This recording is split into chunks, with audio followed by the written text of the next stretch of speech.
Кыргызстанда коронавирусту дарылоо боюнча протоколдун 4-версиясы даярдалып жатат. Бул тууралуу Саламаттык сактоо министрлигинин штаттан тышкаркы кеңешчи инфекционисти Айнура Кутманова брифингде билдирди.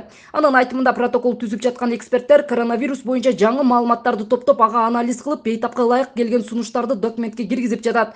Кутманова протоколдун 4-версиясы Россиядан келген дарыгерлерге да көрсөтүлүп, алар тажрыйбасына таянып сунуштарын айтышканын билдирди. Биздин протоколду азыр 4-версиясын даярдап атабыз. Биздин эксперттер ушул жаңы маалыматтардын баарын тең топтоп, аларды анализ кылып, биздин өлкөбүзгө ылайык келген сунуштарды биздин документке азыр киргизип жатабыз.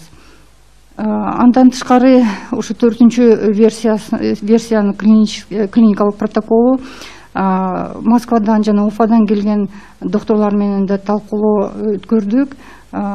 Биздин коллегалар өзлөрүнүн тажрыйбасы менен бөлүшүп, ой пикирлерин да сунуш кылышты.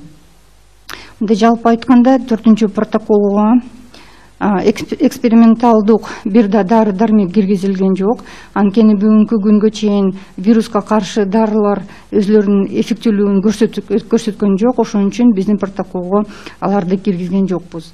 Белгилери, орун белгилери каршы дары дармектерди азыр киргизип, ушул дарылоо бөлүмүн, реанимация бөлүмү боюнча толуктонуп атат, жаңыртып атабыз. Ошол бөлүмдөрүн кош бойлуу аялдарды дарылоо боюнча жана реабилитация бөлүмдөрү толуктанып, ушу жаңыртып атабыз.